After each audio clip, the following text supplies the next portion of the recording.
for the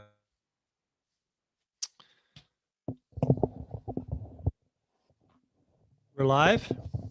live streaming. Very good.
Hello, everybody.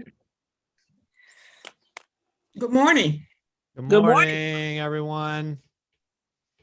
Good to see you all. Hi, Sharon and Rochelle. I renamed myself. Good for you. Lydia's here too. I Lydia's here.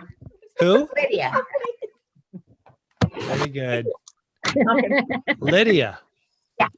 Hi, Lydia. Lydia and Hi. Sharon, Shirley, Nancy, Sue, Detlef. Hi, Detlef. How are you? Oh, Lots of people. Patricia, Karen, Cheryl. Hi, Joyce. Nancy, Lindy, Janet, Ann. I better make my screen bigger so I can see everybody. Turn off the chat. You know, we've got a big class today. Hi, Regina. Welcome back. Thank you, Russ. Hello, everybody. hello. So this is a big class, and we're going to give a couple minutes for everyone to join in, if you wouldn't mind. Hello. Hi, putting in the chat where you're from, and we all can get an idea. Hi, Freddie Chappell. Hi, Nancy. Freddie Hi. Chopper, right? Hi, From Houston. Freddie. From Houston. Hi. Great. Hello. I'll start seeing where people are from here. And by the way, we have Max with us, our TA from Get Set Up. He can help you with any issues that are technical, or he'll also pick up questions. Today, Nancy from New Hampshire, Maryland from Martinez, California, Bay Area. Glad to have people with us this morning from the Bay Area. It's nice and early there. Regina from Sturgis, Michigan. I've been there. Ann Walker from Ohio. Been there too. Karen from Colorado. Sue from Tucson. Ooh, I'm starting to get warm out in Tucson these days, I bet. Yes. Detlef from Berlin. Now, is that Berlin, Ohio, or is that Berlin, Germany?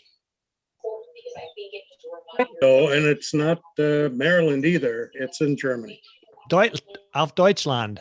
Yeah, in Deutschland. Genau. Sehr gut. Sehr gut. Yeah, there's a lot of Berlins in the U.S.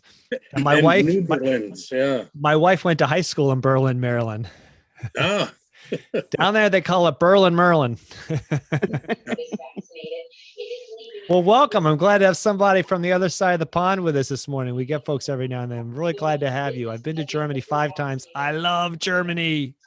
Lots of Good. German friends. I've had numerous German exchange students over the years. Been to Kiel twice, Berlin, Cologne, Bonn, Frankfurt 3 times. I love the city of Mainz. Where in and Berlin? I like Berlin. I want to go back to Berlin. I only got a day in Berlin. yeah. Probably the most metropolitan city on the continent, along with London and Paris. We had an exchange student from Hohenneundorf, which is just north of the city, Yeah. in the former East. Really enjoyed it. Let's see. And we've got someone's background going there. Yeah.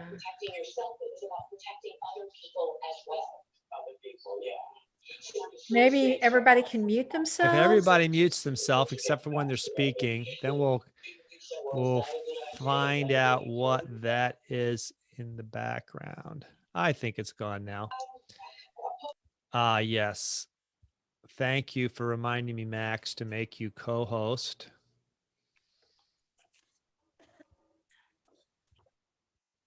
There you go. Max, you are the co-host. Thank you. This is a great class, 26 folks. It looks like there's lots of interest in travel. And, since a lot of us have taken an enforced break from traveling over the last year, now's a chance to get back in it fresh, but maybe with a bit of a different perspective. So that's what today's class is all about, is how to help you pack lightly. And I'm going to go ahead and start. I'll share my screen with you. And this is a class. Hopefully you see something that says how to pack a carry-on for a 2-week trip. That's a train station somewhere. I don't know. The European train stations are so similar. I'm pretty sure this is in the UK. I'm Russ Eanes, your guide from Harrisonburg, Virginia. That's western part of Virginia, the Shenandoah Valley.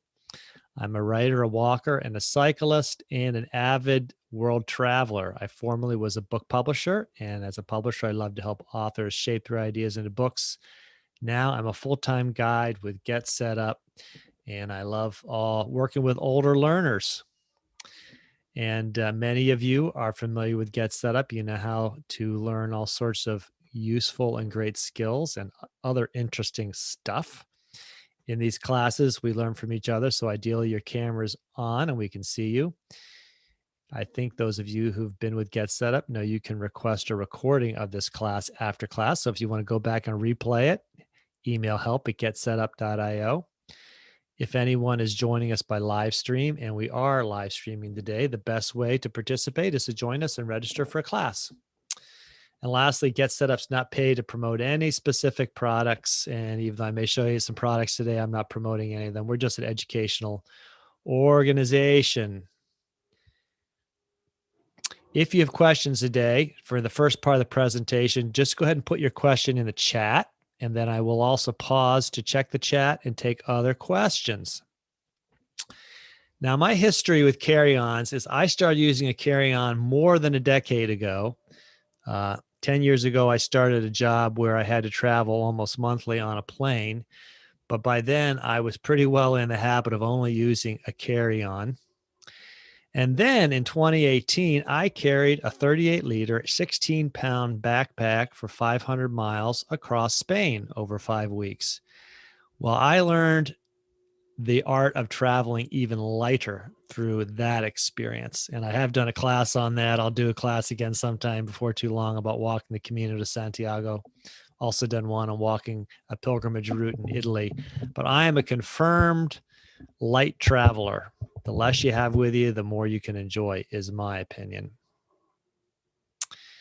So to begin with, let me define a carry-on. A carry-on suitcase is typically 22 by 14 by 9 inches, and that's defined by the airlines because that's what they say will fit in overhead bins. And while that is dimensions, I should point out, in case I don't say it later, what can go on a carry-on bag is not just the size, but is also weight. And when you are making a plane reservation, and there's details below, like whether you can, in the olden days, I like to talk about the olden days, you just bought a ticket on a plane, you bought first class or not. Now the airlines all have various classes of seats you can buy and also add-ons. So even the major airlines like United, American, and Delta all charge you for things like selecting your seat, carrying a carry-on, etc. But that detail is all in the reservation. Well, many foreign airlines also restrict the amount of weight you can put in a carry-on. So I got caught once flying back from Germany by Lufthansa having a carry-on that weighed too much. They grabbed all, they said they had, I know they must have had a backpack and a carry-on. The carry-on was going to go overhead, the backpack under my seat. They said, please put all that on a scale. This was at the gate, by the way. It weighed too much. And they said, we've got to check one of those. And I'm like, oh, I didn't want to have to check a bag. Well, it didn't cost me anything extra, but just was inconvenience of more time waiting for a bag. So watch out for that, especially foreign airlines. The weight matters. You'll notice this is my carry-on bag. I'll describe this in a minute. I have this little thing on the top here on the handle, and we'll get to that in a second. But first, let me point out a couple different types of carry-ons. This is what's called a spinner. Spinner have 4 wheels on the bottom, and they rotate. Spinners have certain advantages. And this particular suitcase I've got here, this is smaller than a regulation carry-on. I got this one specifically for using flying in those little regional jets that only have 3 seats, 1 on one side and 2 on the other side, and they have smaller overhead compartments. And when I traveled, I discovered I could put one of these in those little overhead compartments so I could still carry on, not have to gate check a bag.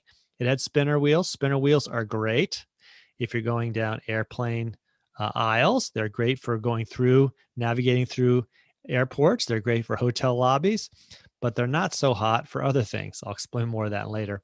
I put an identifier on the handle of my carry-on, even though, it's always in my possession. Why would I need that? Sometimes you're flying somewhere and you have to gate check a bag. That means you check it at the gate. Usually the bag is returned to you at the jetway when you get there, so you don't have to go to baggage to get it. But everybody has black suitcases, it seems. And I have had someone inadvertently start to walk off with my suitcase, my carry-on bag that was gate checked. And I said, hey, I think that's my bag you've got there. And they looked at it and they kind of got red faced and said, sorry, they grabbed the wrong bag. So even on a carry-on, I put something on there to identify it. I have a red carabiner. That's useful for various things while I'm traveling, but I especially use it for identifying my carry-on. In fact, I've got a red and a blue one attached, this little thing right here. This little thing has a little strap you can use for attaching a briefcase. This is my other carry-on. I'm going to go back up here. This typical carry-on right here is a 2-wheeler. This is what they call a rollaboard, and it's heavier duty. This is the maximum size carry-on. And one thing, this is a Travel Pro. Costs around $100. I got it because it is has better, more heavy duty wheels and heavy duty zippers. And those are 2 real important things, but it also has it's also expandable. Now, if you're trying to keep something within a certain size and weight, why would I want an expandable bag? Well, often when I travel, I pick up souvenirs or something to remember the trip, or gifts.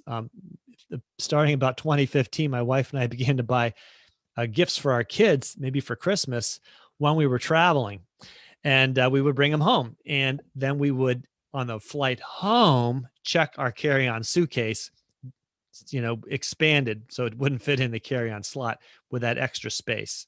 That's what it's useful for. So think about the wheels when you're buying a bag, and also zippers. Cheap zippers can break on your suitcase, and there's nothing more heartbreaking than being on a big trip and getting to the airport and getting ready to go and discover that your zipper is broken. What happens on zippers most likely is the stitching comes apart on the edge of the zipper. So I made sure that the bag I bought has really good zippers. It has some compartments up here. I don't necessarily use these, but it has several compartments inside. The other reason I like the heavier duty wheels on a rollaboard is that I've been on a street in Europe dragging a bag on its 2 wheels, and suddenly one of the wheels broke. That was on a less expensive bag. So when I bought this bag, and this was the one I used for years traveling around the country for my work and into Canada a lot too.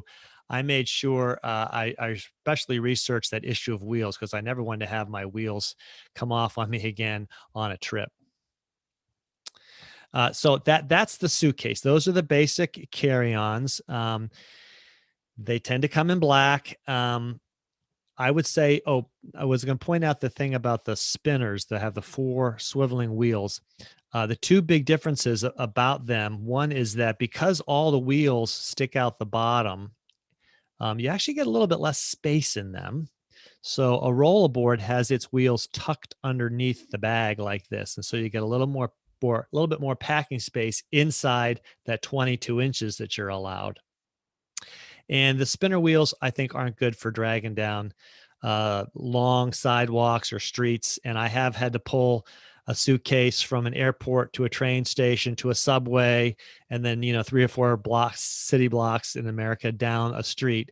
And I like the heavier duty rollerboard wheels for that. Spinners, I know that the little wheels on the spinners would not have made it. Now let me pause right there and ask if there are some questions before I go any farther.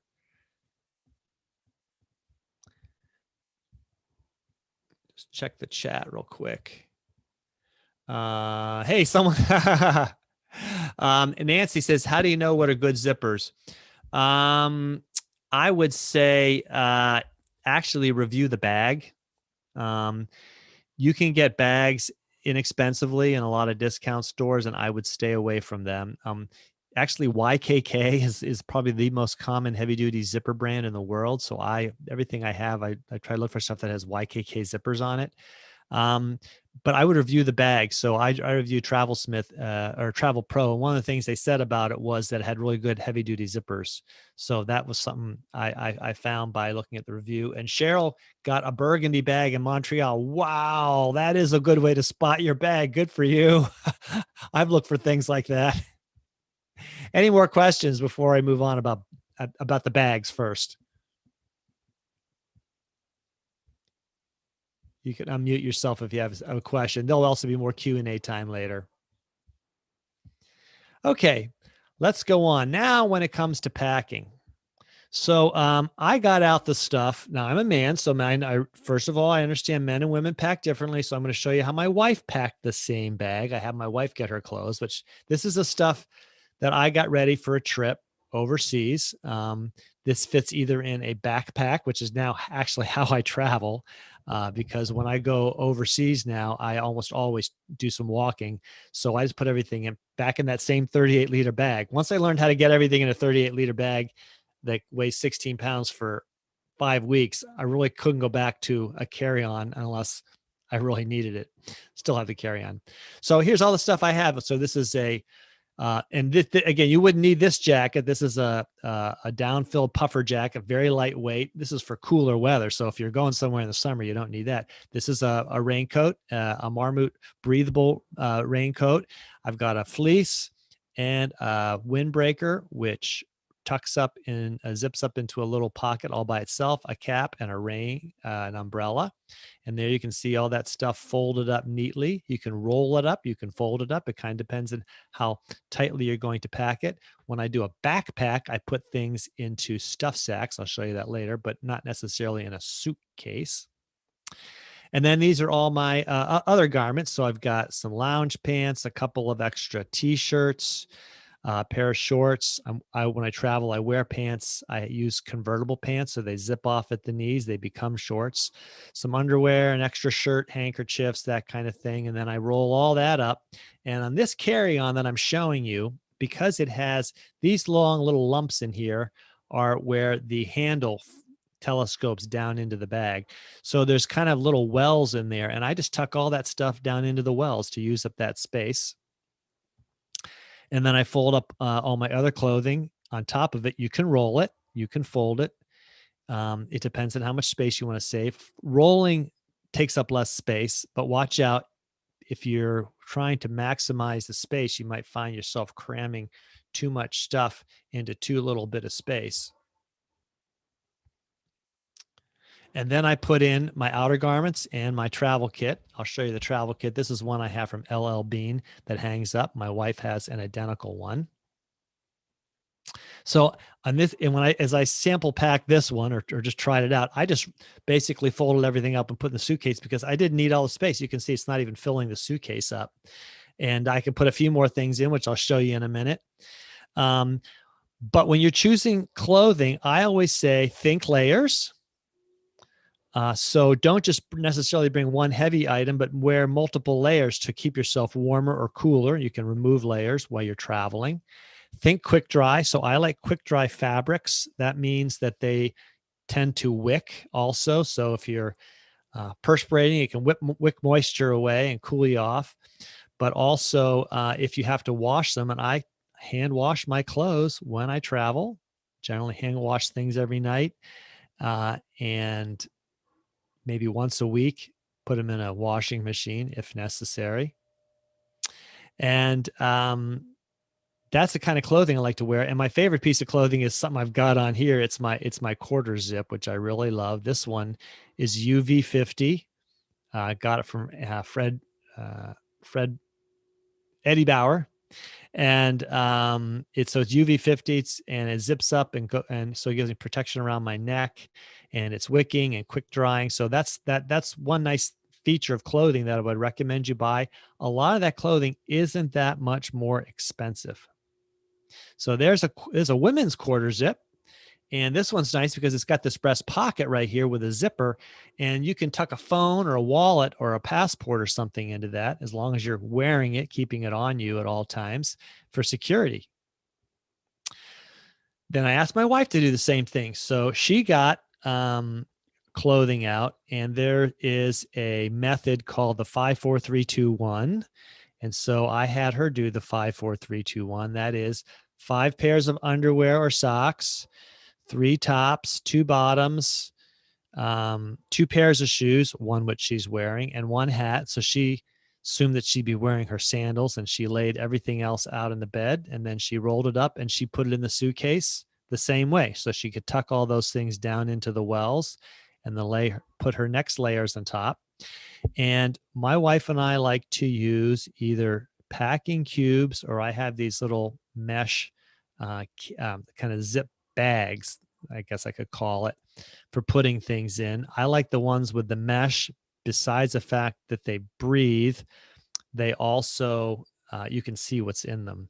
They're very inexpensive. You can buy. I have a couple sets of them, various different sizes that I use for travel. It helps me keep things organized. I'm not the person that likes to have lots of loose stuff all in the suitcase or the backpack that you have to go digging. I'll show you some stuff sacks in a little bit. When I have everything in my backpack for trekking, everything is in a stuff sack. There's nothing loose except for maybe a fleece. Then she tucked in her hat and her last couple articles of clothing, and she was done. Here's a set of packing stuff sacks that we have. We have a couple sets of these. They are different colors, and the different colors are different sizes.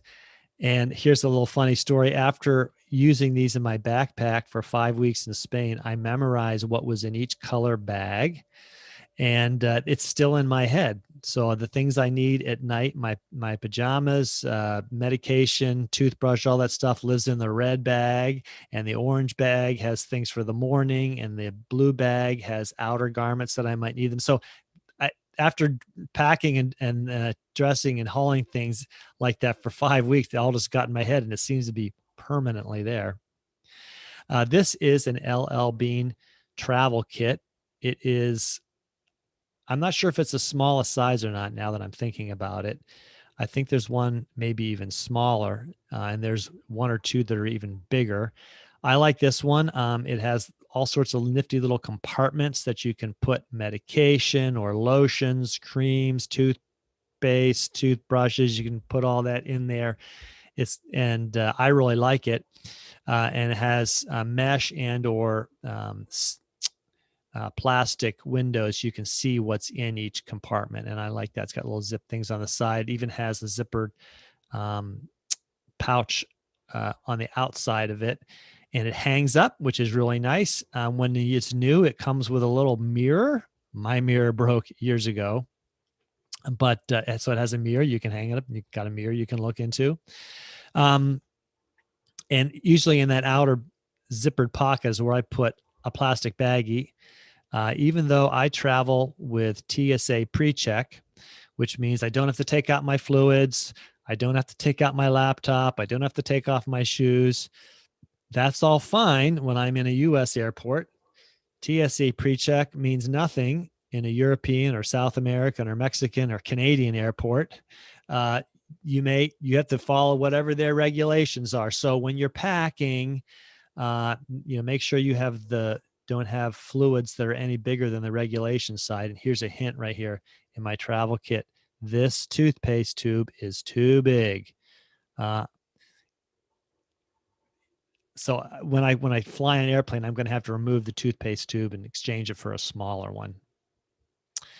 This is a set of packing cubes and of varying sizes. I think we have a set that has 2 of each, larger and smaller. My wife likes these. She puts different types of clothing in each of her packing cubes, and then she knows where to find this or that in her suitcase. Again, that keeps stuff from getting loose. I also find that by not having things loose, I'm less likely to lose something. It's happened to me before. I've been in the airport, and this happened in a foreign airport. I won't tell you which one, but we had to go through security twice. Don't ask me why. And the second time, we had to completely unpack every article of our suitcase. And when that happened, something got left behind.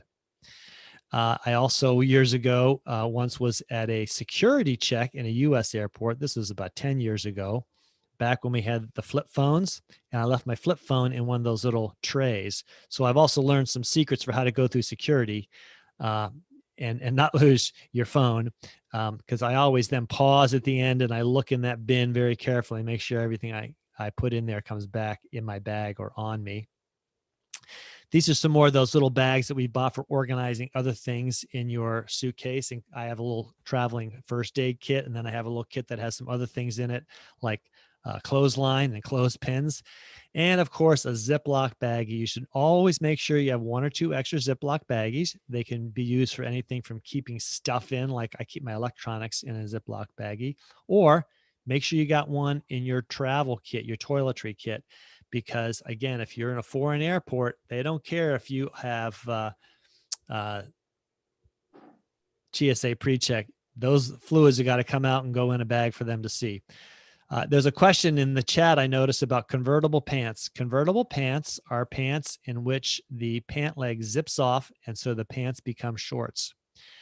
And I think maybe in your notes, you'll get a note about the kind that I have. They're my trekking pants, but I actually wear them all the time in the summer. They're Cools, Kuhl. I love them. I bought them at REI. If any of you are looking for a place to buy travel, outdoor, active, wear, gear, anything, join REI. It's free to join REI. You get 10% back on all your purchases. And REI is, in my opinion, a totally trustworthy source. It's a co-op. So if REI carries it, I figures it's good. That's where I got my cool pants.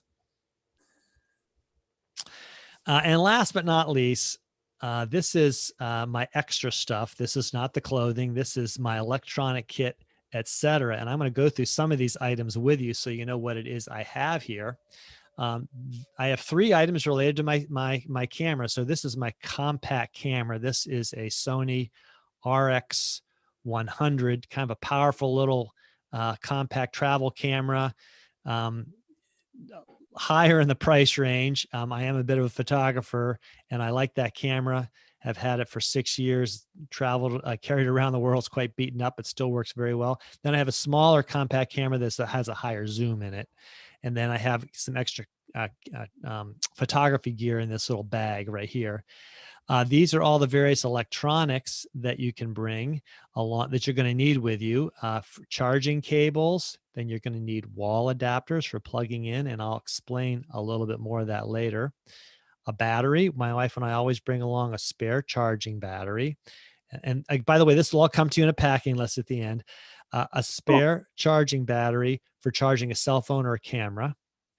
And of course, on an airplane, you can plug in and charge on an airplane.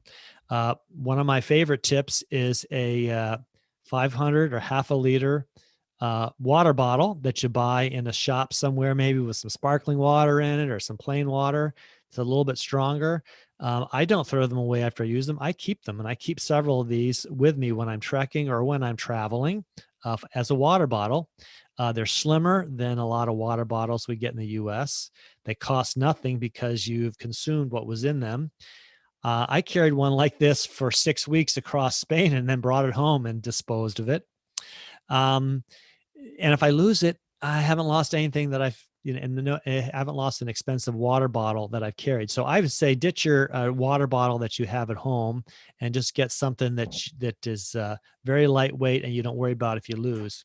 I have different types of adapters for different countries, and I'm actually right now buying kind of a universal adapter that has USB ports in it. I'll be showing this in a future class, and it can be used in any one of like 6 or 7 countries, that major countries in the world. So you only need to bring that one adapter.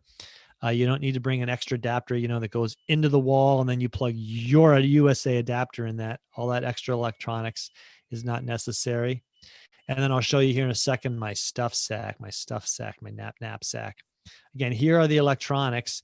And if you look at these two here that I'm showing you with a cursor, the mouse, these 2 items are dedicated to Europe. This is in the EU.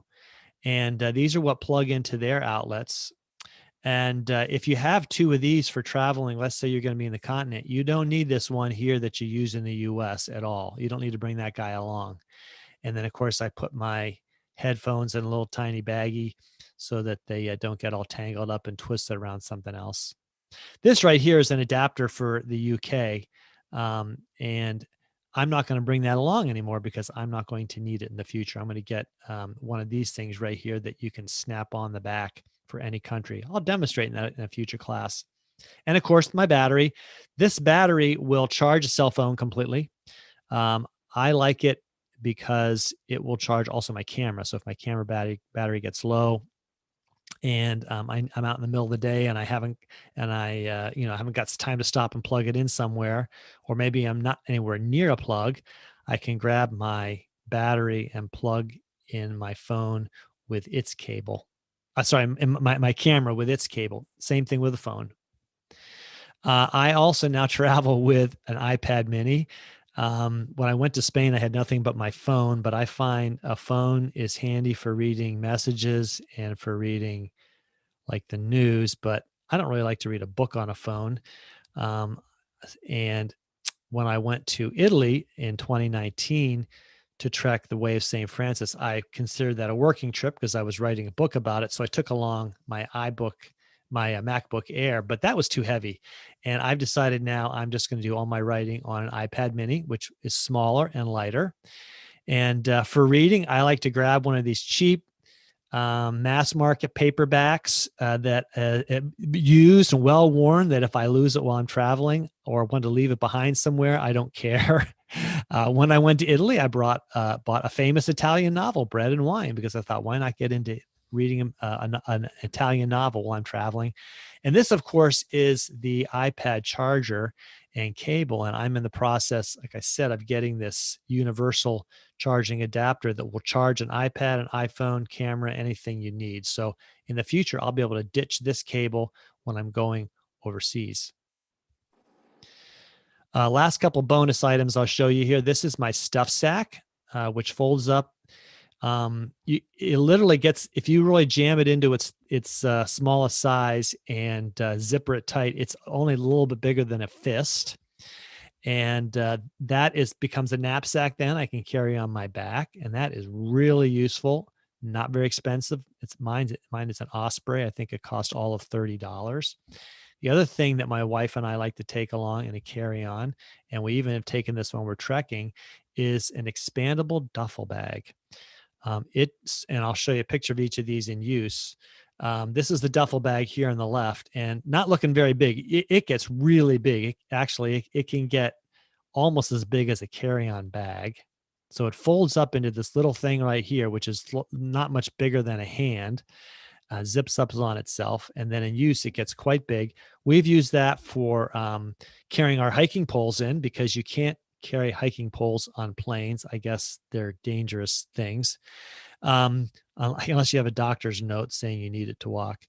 But like if we're traveling and with our backpacks this last time, but even before that with our suitcases, and we didn't want to bring along, we want to bring home some clothing or other items, souvenirs, we could put them all in the duffel bag and check it on the way home. So that's just a handy little thing to bring along if you're going to be picking up some extra stuff while you're traveling. I always say, carry on when you're traveling somewhere, and that way your bag arrives with you. You don't wait at the baggage claim, and they can't lose it. When you're traveling home, put all your souvenirs, the things you really want to take with you, in your carry-on so they arrive home. And the other stuff, put in it like something like a duffel like this. I've never had a bag completely lost on an airline. I know people who have. I figure if it's something that I can get back in the States, it has to be replaced. I'll get it back in the States. This is the stuff sack, and I'm wearing it on the front because just to show you, if you're in a pinch somewhere and you are thinking you're not that safe, like you're on a bus in Italy, a packed bus in Rome, and you would like to have your backpack on your front, you can do it. I love this little stuff sack, ripstop nylon, and I've used it for a lot of journeys. So let me pause my sharing at this point, and let's have some conversation and some Q&A. I just want to ask, what if a woman wants to carry a pocketbook in addition to having the carry-ons? That's Because I don't. Can I Yeah. interject something there? Do you mind? Sure, go ahead, Cheryl. Yeah, I used to travel a lot for business, and I always had a purse, and then I had my computer and my carry-on, and it was a problem. I mean, there were some airports that they would let me go through, and then the others, they were real sticklers. Okay. And I had to be able to put my purse inside the carry-on. And Okay. so I suggest you try to minimize what you actually need in your purse. And if it's things like your ID and whatever, get one of those small little wallets that they sell, and that you can just slip in the outside pocket of your roll-on. Mhm. And then you can pull that out, and you can put a small comb in those, and you can actually shove a lipstick in those too, and stuff. But be careful, because I've been caught, where they wouldn't. And luckily my husband was with me, and he only had one carry-on, so I handed him my purse. and then they said, well, wait a minute, he can't do that. And I went, yeah, he can. I can give my purse to my husband and have him carry it on, and he's got two, I've got two. That's right, Cheryl. Good point. Joyce, the way my wife has solved that is she has a crossbody bag that is about the size of a purse, and she just uses that for her purse whenever she travels. Yeah. It's got enough zipper pockets and everything in it. And the nifty thing about it is if she's feeling safe and secure, she just wears it on her back. I'm going to get mine and show you. You can, hey, great, Cheryl. You can stick articles of clothing in it. It's big enough. It's expandable. And if she feels unsafe, she just pulls it around and she wears it on the front. We did this in Rome. Rome is my best example of a place where I never felt unsafe, but I've been warned, about pickpockets on buses. So we carried our things on our front on a bus because they pack the people in those buses too. It wasn't like, and I've also done that in Central in South America. They can put a lot of people in a vehicle, and so yes. Cheryl's showing hers. Cross country, crossbody, Joyce, that there's a back there, snaps, a zipper, and inside you can put a ton of stuff in this, and it's nice enough that you can use it as a purse if you're going out in the evening, but it just slides right across, and you'd be amazed at what you just shove into this. I want to show you this also. This I got in New York, so it's got a Metro card in it. It's for Metro cards, but it is so small. What else do you need? You put your money in there, your necessary cards. You know what I mean? Yeah. You could put it in a zipper pocket. One of the things. It's got a zipper here in the back. It's got the zipper at the top, and it can fit into a pocket. So I do not carry along much makeup or anything like that. If I'm traveling. My camera will even fit in this. I can slip my camera in there. So during the day, as it makes really nice little thing to slap across and carry in the front that's got all your valuables. And then you just have the little pack on your back that you can, throw in your water bottle and, other stuff, but your valuables are in here. And Is Is there a size for female handbag? Pardon? Is there a size for a bag for females? Oh, this bag? This was a small to me fit. Require a size? I'm asking. It's the, like the carry-on has a mandatory size. You can get these crossbody bags in all sizes. Yeah. Um, This is a medium. Yeah, they're really in all sizes. Like I said, REI has them. LL Bean is another good place to get crossbody bags. They have a lot of good stuff, and it's very reasonably priced. Actually, my duffel bag, well, it's not LL Bean, but I've seen them there. Somebody gave me for a present this neat little electronics carry gadget, and I've got all my little wires and stuff, and there's a zipper part. And the cool thing about this is it rolls up and then I can tie it and it fits then really easy, and all that electronics is right there. I use it at home just to keep things organized at home too. This was called a Girl Tech. It's called a Girl Tech organizer. Good. Nice. Girl Tech. You want to put that in the chat, Cheryl? We'll make sure people get that. One of the important things I mentioned before was about weight. And the other thing about packing for a 2-week is when I mentioned weight, you might get dinged at the airport, especially in a foreign country, on too much weight. But also when you have too much weight in your bag, think of where you may have to carry it. When my wife and I went to Munich about 5 years ago, we stayed in a fifth floor apartment, and there was no elevator.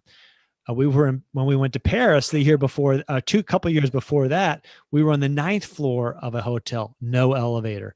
So those heavy bags you have to heft them a long way. So that's another thing of keeping stuff lightweight, taking less, is that you don't have to haul it somewhere, if especially upstairs or downstairs. And thank you, Cheryl, for showing us that, because the less you can take, the better off you'll be. Less to keep track of, less to haul around, less to worry about. Now, there was a couple. That's why I like this. It's small. It's got 1 or 2 credit cards when you're traveling, and you can carry how much money you want in it. You don't want to keep all your money in it. But yeah, and it's good for, switching around every day. Cheryl, there was also a request if you could put the name brand of your crossbody bag in the chat as well. Someone else affirmed the bringing along zippered Ziploc bags to organize and put things in. Just throw a couple in your suitcase. Oh yeah, I live and breathe. I worked for Deloitte, so I traveled a lot, and Ziploc bags are amazing. Yeah, and put all sizes. You've got to have the size for TSA. Always have 2 or 3 of those, because they will break eventually, and you never want to be caught with a broken one. But then also put a bigger one in, because they're really handy for accumulating like dirty socks and, throw those kinds of there you things go. in. Or if you have something liquid that you are worried about breaking, you can put it in the Ziploc bag and roll it up carefully. So if something does happen to it, Yeah. you won't get anything else wet. Someone else mentioned the value of bringing along a fanny pack, and I can definitely affirm that. You don't necessarily have to have it with you all the time, but just have it along in case you decide you want it. For a lot of men now, use fanny packs as crossbody bags. It's very common. I've noticed that most of the people in the lecture here are ladies, and it's kind of funny for a guy to start, with a purse. So I've started using the hip pack or fanny pack. You don't want to call it that in England. And and I have 3 different sizes depending on where I'm going.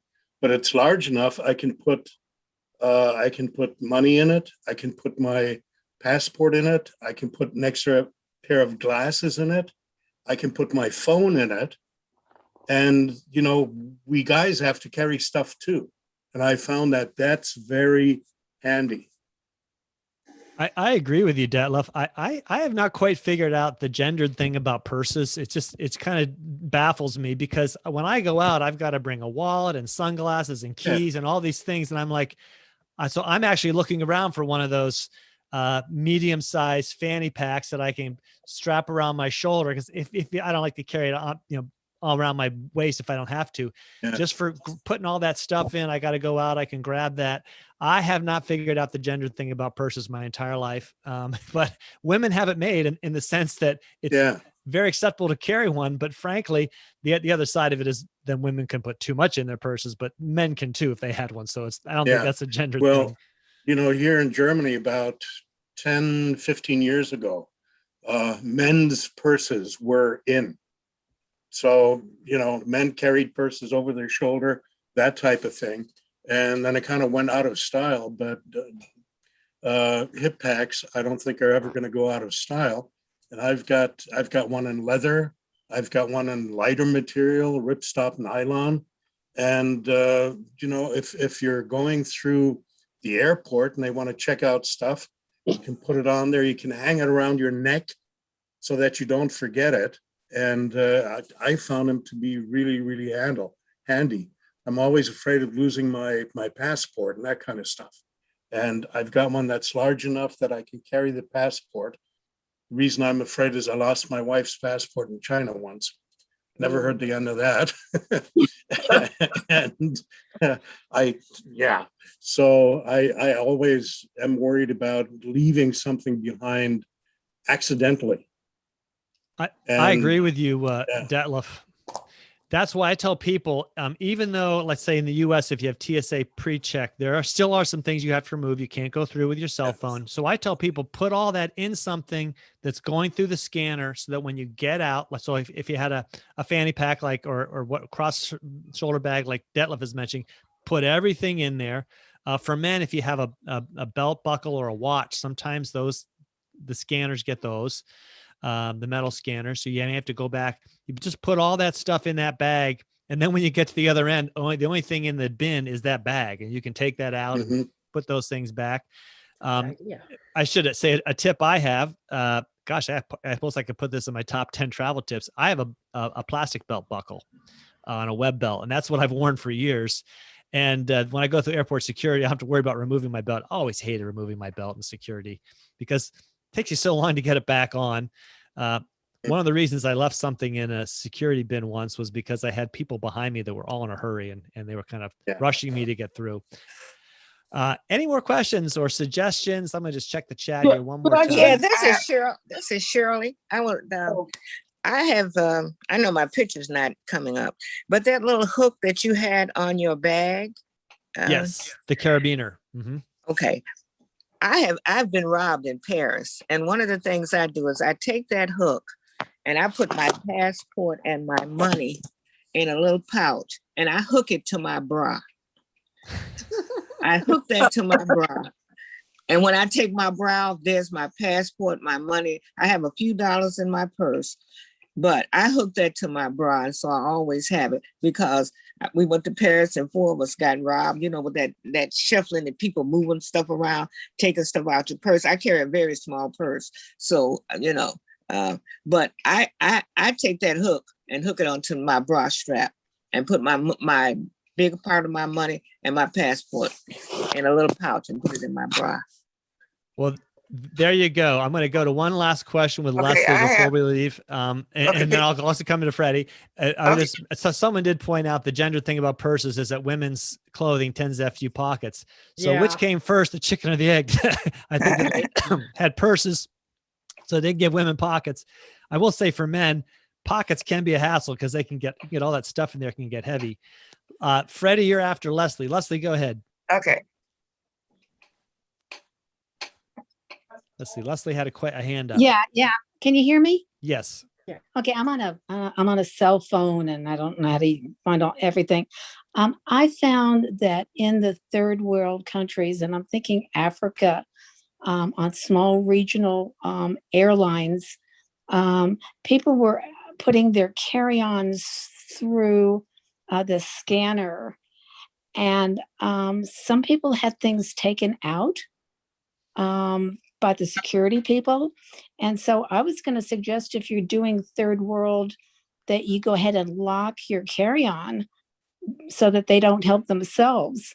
And the other thing was, and I don't know how to get around this, actually it's the same woman, they wanted her to hand them the wallet and they would hand it around so it wouldn't go through the scanner. And on the other side, her money was gone. Oh So dear. I don't know how to figure out the problem with the wallet, but with the carry-on, if you're doing third world, you really ought to have a lock on it. Okay. Thanks for that advice. Freddie. Okay, with the pandemic, I find when you're traveling, if you take the Ziploc bag, when you wash your hands, and when you wipe down the seat where you're going to sit, I like to wipe the seat down. You can put it in the Ziploc bag, and that saves. Very good. Very good. Russ, could you repeat the 5, 4, 3, 2, 1 packing, or is that going to be in the notes? I'll get you that in the notes. Okay, all right. Yeah. And including some links to some articles on packing light. I've also recently come across a book about how to put everything in a carry-on. I'm going to review that book, and if it's good, I'll recommend that book to you as well. You were a great group today. Thanks for being here. I hope you all know how to find more travel classes at Get Set Up. We now have a whole category of classes called travel, and there's a lot there that you can sample.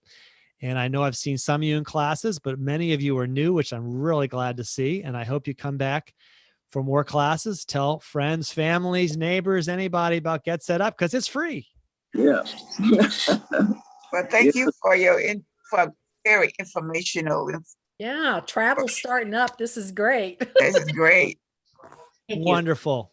Well, I have 2 more classes today at 2 o'clock. I'm going to talk about how to use Airbnb, and at 4 o'clock is a class called When Can We Travel Where, which is how I'll tell you all the places in the world you can go and when you can go there, if you believe that. So anyway. You believe that. Thanks, Thanks, everyone. Thank you. Okay. Thank Great. you. Have a good afternoon. Bye. Okay. Bye. Bye.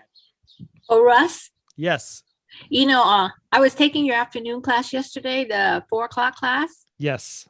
and I had to run off halfway through, and I wanted to apologize because what happened was we've been having trouble with our home alarm, and the technician was supposed to come, and they gave us a 5-hour window from 12 to 5.